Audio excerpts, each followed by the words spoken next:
मेरे प्रिय कैडेट्स, आप सभी को मेरा नमस्कार। जैसे कि पिछले वीडियो के अंतर्गत हमने या लाइव क्लास के अंतर्गत हिंदी वल्लरी से जो है गिनती 70 से लेकर 71 से लेकर जो है 100 तक जो है हमने गिनती उच्चार सहित, और जैसे बाजार में हो या अन्य कई स्थलों पर जो है आप जाते हैं, व्यवहार करते समय संख्याओं की जो आप वहां पर बताते हैं किस तरह बताना है, या किलो किसे कहते हैं, सवा किलो किसे कहते हैं, पाव और डेढ़, ढाई, ये सभी जो है आपने अच्छी तरह से कल के क्लास में हमने अध्ययन किया। तो आप सभी भी जो है अति उत्सुकता से जो है सभी ने अच्छे तरह से उत्तर दिया है, तो मुझे बहुत खुशी हुई। उसी तरह आज हम एक नया अध्याय आपके सम्मुख जो है दिख रहा है, उसका आज हम अध्ययन करने जाने वाले हैं।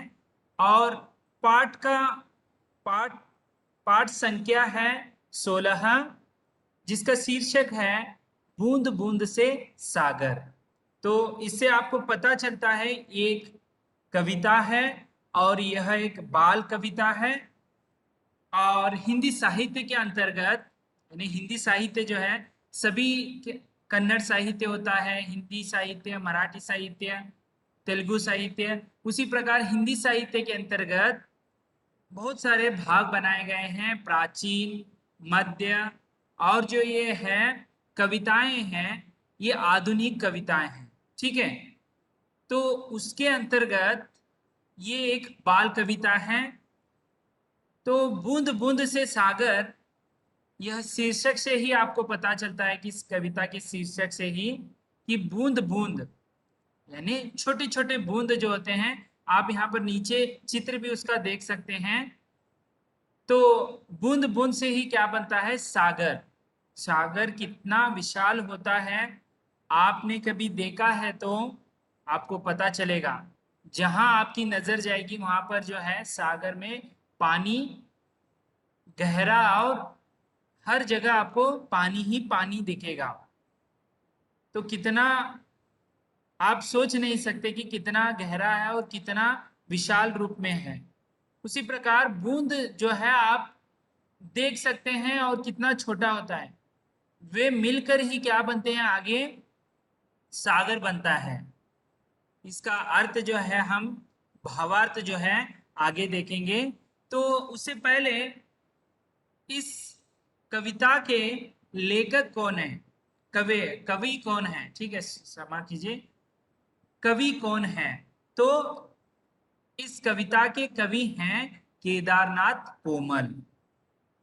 तो ये भी जो है हिंदी साहित्य के अंतर्गत आधुनिक हिंदी साहित्य में आने वाले कवि हैं।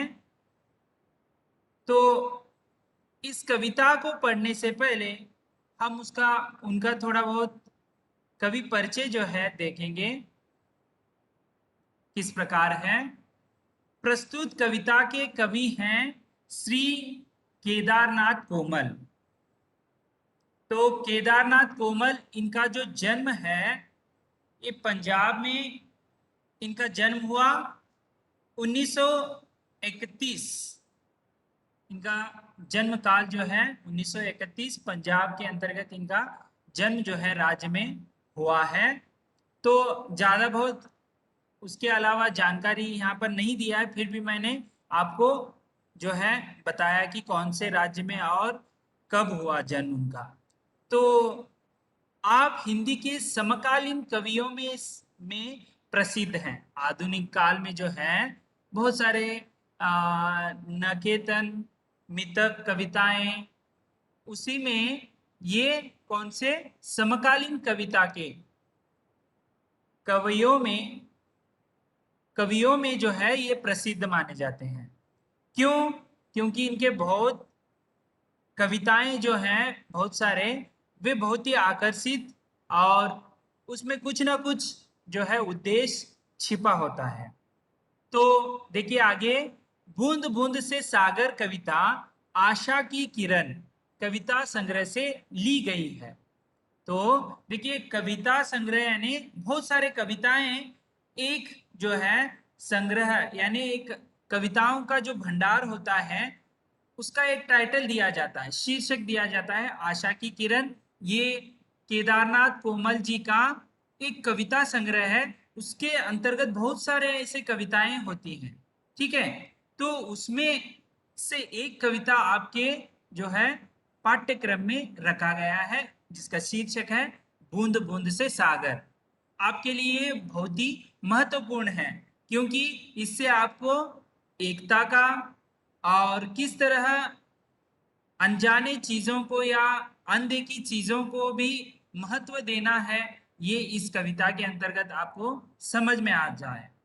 तो देखिए इस कविता में देश की एकता को ध्यान में रखा गया है। देश की एकता, हम सब भारतीय हैं, जो एनसीसी का सॉन्ग आपने सुना होगा, हम सब भारतीय हैं। तो एकता को ध्यान में रखते हुए देखिए आजकल जो है हम एकता को भूल रहे हैं।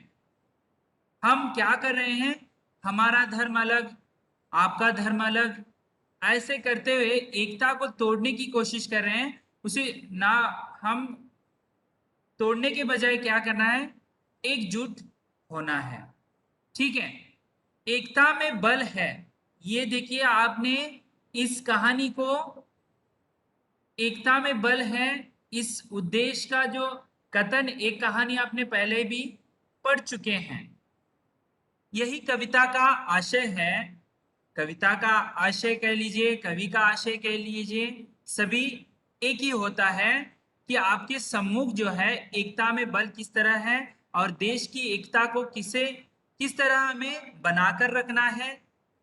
इस कविता के माध्यम से आप भी जो है दूसरों के साथ मिलजुल कर रहिए और इसके वजह से ही जो है आगे, यही स्वभाव के कारण आप जो है भारत देश को कहीं पर भी जो है तोड़ने की कोशिश जो है नहीं किया जाएगा। तो चलिए अभी कविता की ओर हम बढ़ते हैं।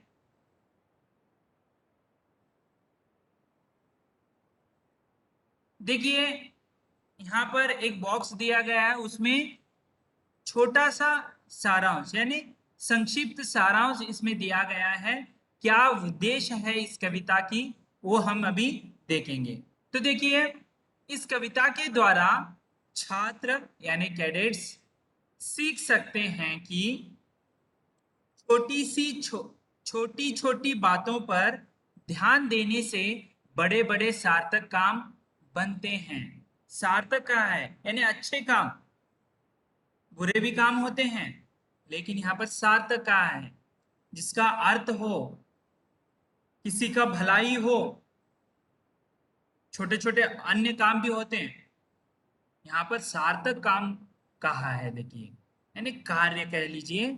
तो छोटी छोटी बातों से ही देखिए, इसके लिए आपको एक मैं उदाहरण बताऊंगा। छोटी छोटी बातें यानी आप यदि लिख रहे हैं, कुछ आप में मात्राओं में गलती आ रही है, लिखते समय आप बहुत जो है गलतियां करते हैं, उसे मिटा देते हैं, ये हम बताएंगे। इन गलतियों को, छोटी छोटी बातों को आप ध्यान में रखेंगे तो एक दिन आप बिना गलती के अच्छे से जो है सुंदर लेख आप लिख सकते हैं। तो कवि का भी यही उद्देश्य है, यहाँ पर छोटी छोटी बातों पर ध्यान देने से बड़े बड़े सार्थक काम होते हैं। देखिए पहले आप जो है छोटे छोटे काम यानी छोटी छोटी बातें देखिए।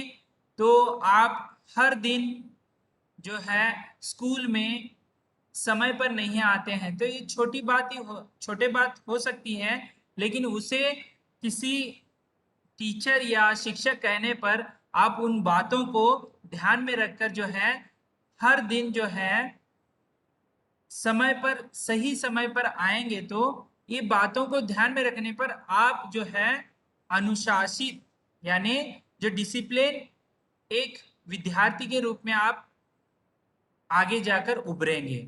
ठीक है, तो यहाँ पर कवि का उद्देश्य यही है कि छोटी छोटी बातों पर भी आपको ध्यान देना है। जैसे देखिए यदि आप सुबह उठते हैं तो उठने के बाद आप क्या करते हैं, ऐसे ही चले जाते हैं। ऐसे ही चले जाना है, इसका मतलब ये है कि आप वहां पर बिस्तर होता है, आपके जो तकिया हो वो इधर उधर बिखरा रहता है। तो ये छोटी बातें क्या होती हैं यहाँ पर, आपको जैसे आप उठते हैं, भगवान से प्रार्थना कर कर जो आपके चादर हो या कोई भी बेडशीट हो, ये सब जो है आपको फोल्ड करके रखना है। ये आपकी जिम्मेदारी है। ये छोटी छोटी बातें होती हैं, ये आगे जाकर आपको एक अच्छा डिसिप्लिन विद्यार्थी के रूप में हो या मानव के रूप में आपको देखा जाएगा। यही छोटे छोटे बातें आप में जो है, आप करगत करेंगे तो, अवगत करेंगे तो एक दिन आप क्या बनेंगे, बहुत ही बड़े व्यक्ति बनेंगे।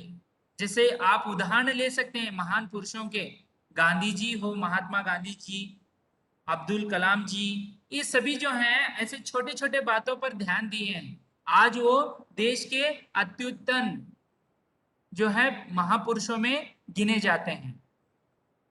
तो कवि का भी यही उद्देश्य है कि छोटी छोटी बातों पर ध्यान देने से जो है बड़े बड़े सार्थक काम बनते हैं। यहाँ पर सार्थक कहा है, ठीक है, जिससे धरती पर सुख संतोष छा जाती है।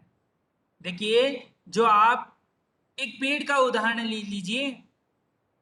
जो पौधा होता है, जब पानी तो डालते हैं आप उसे, हर दिन पानी डालते हैं, लेकिन कहीं ना कहीं वो झुक कर जो है, इस तरह झुक कर वह पौधा बड़ा होता रहता है।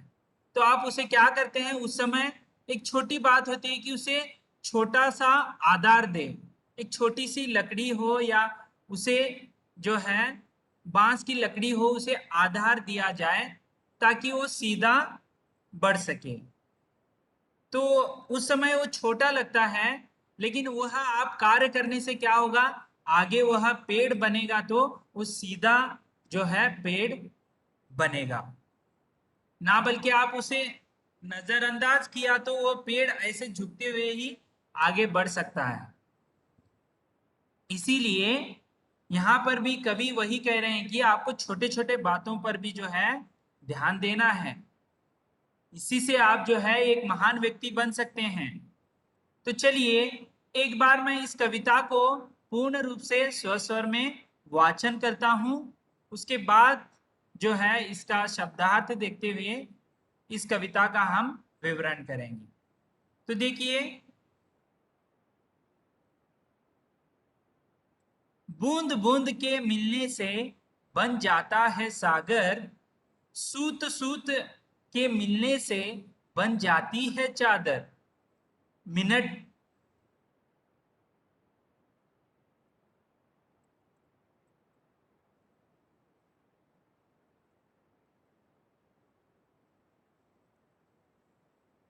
दूसरी पंक्ति देखिए, मिनट मिनट ही तो मिलकर बन जाता है साल, तन तन तन मन से तुम डटे रहो, हल होंगे सभी सवाल। पैसा पैसा जोड़ो तो बन जाओगे धनवान, थोड़ा थोड़ा चलकर ही तो देख सकोगे हिंदुस्तान। चौथा जो पंक्ति है, अच्छे अच्छे काम करो और बातें प्यारी प्यारी, देश हमारा झूम उठेगा, नाच उठेगी धरती सारी।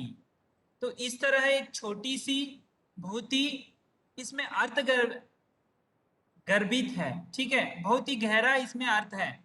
यदि आप समझेंगे तो बहुत ही अच्छा आपको जो है, बहुत सारे इसमें विषय जो है निहित हैं, यानी इसमें आपके ध्यान देने वाले बात जो है समझ में आएंगे। तो देखिए, पहले शब्दार्थ को देखते हैं। जिसे देखिए, सागर यानी समुद्र, सूत यानी रुई का धागा, जो धागे को ही एकजुट बनाकर जो है, एक के साथ एक मिलाकर जो है एक कपड़ा बनता है, सही है ना। तो धरती यानी भूमि, डटे रहना यानी अटल रहना। तो चलिए अभी इसका जो पहली पंक्ति है उसे हम विवरण करते हैं। बूंद बूंद के मिलने से बन जाता है सागर, सूत सूत के मिलने से बन जाती है चादर। तो बूंद बूंद, देखिए बूंद कितनी छोटी होती है।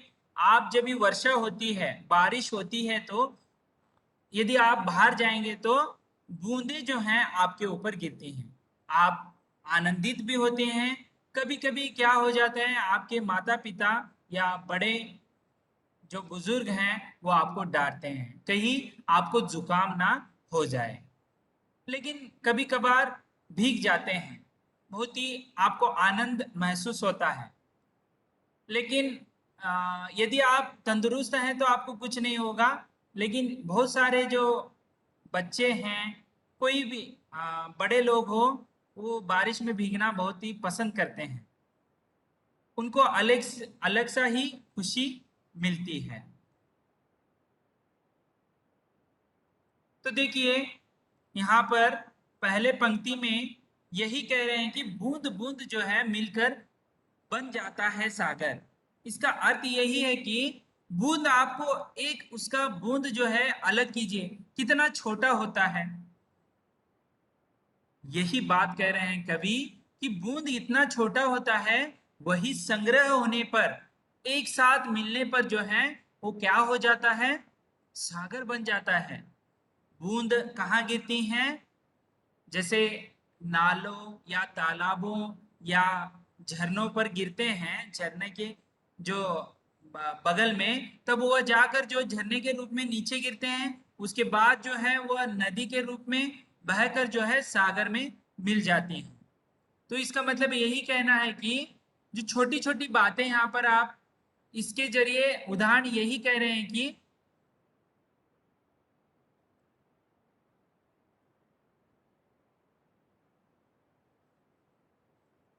तो बूंद बूंद से ही क्या बनता है, सागर बनता है। सागर हमें इतना विशाल दिखता है, लेकिन उसके पीछे जो है बूंद बूंद यानी परिश्रम। इसके लिए एक मैं उदाहरण बताऊंगा आपको। श्री राम जी जब अपनी वानर सेना को लेकर, यानी जो है रावण की नगरी जा रहे थे, तो बीच में एक समुद्र लगता है, समंदर लगता है।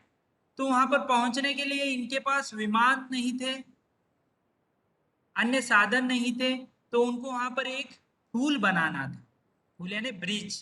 ठीक है। तो उस समय सभी जो हैं वहां पर उनके प्रिय भक्त हनुमान जी जो हैं, उन बड़े बड़े पत्थरों पर श्री राम ऐसे नाम लिखकर जो है पत्थर समुद्र में फेंकने लगे, तो अपने आप वो जो है तैरने लगे। ठीक है। तो उस समय गिलहरी जो है वो भी अपना काम कर रही थी। गिलहरी टहरी छोटी सी, बड़े पत्थर इतने बड़े बड़े। तो उस समय गिलहरी क्या करती है, पानी में डुबकी लगाकर, तो उसका अंग जो है अंग भीग जाता है। तो उसके बाद वो जहां पर समुद्र के जो किनारे आप रेत देखते हैं, तो उस रेत में वो वहां पर जो है गिर जाती है और घूमने लगती इधर उधर। उससे उन शरीर पर, उसके शरीर पर जो है रेत की, रेत यानी उसुको, कन्नड़ में उसुको कहते हैं। ठीक है। तो उस रेत को जो है बालू भी कहा जाता है। तो वह उसके शरीर को लगता, तो वह क्या करती, जहां पर ये पत्थर फेंक रहे थे वहां पर जाकर अपना अंग जो है थोड़ा हिलाती। हिलाने से जो है पूरे जो रेत थी उसकी शरीर पर लगा हुआ, वो नीचे गिरता। वहां पर उस पत्थरों को जोड़ने का काम जो है रेत करता।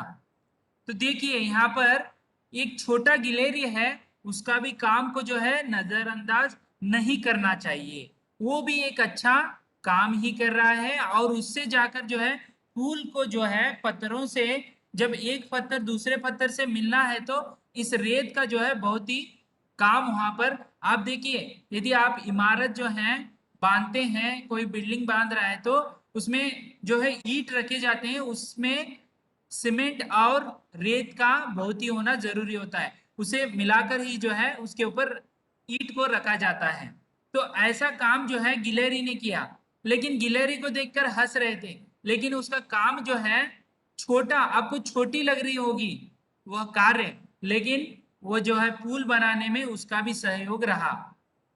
तो यहाँ पर कभी भी वही कह रहे हैं कि बूंद बूंद मिलकर ही जो है सागर बनता है।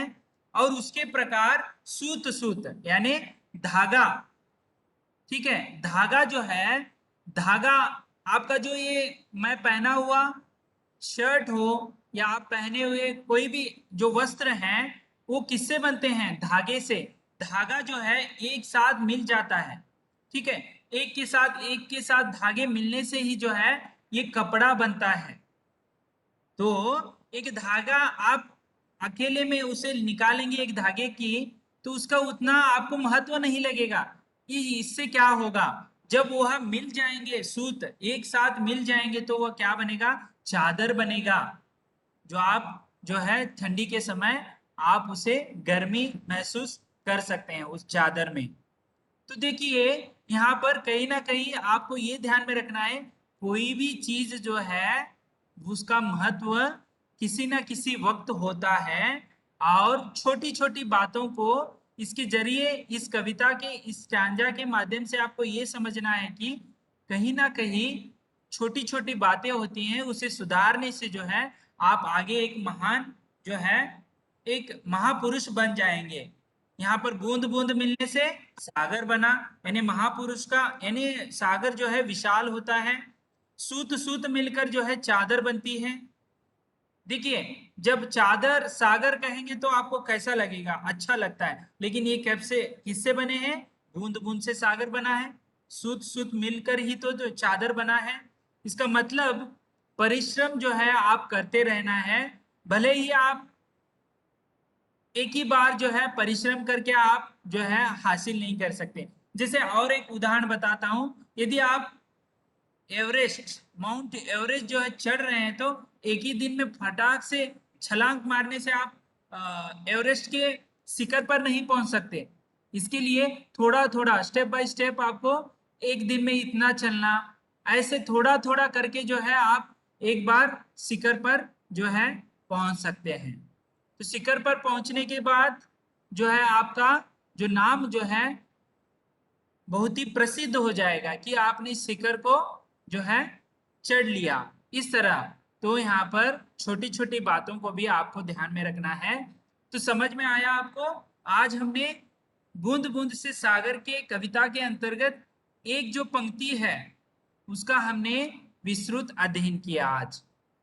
तो अगले वीडियो में या अगले क्लास में हम आगे के जितने भी पंक्तियां हैं उसका भी हम विवरण करेंगे। धन्यवाद।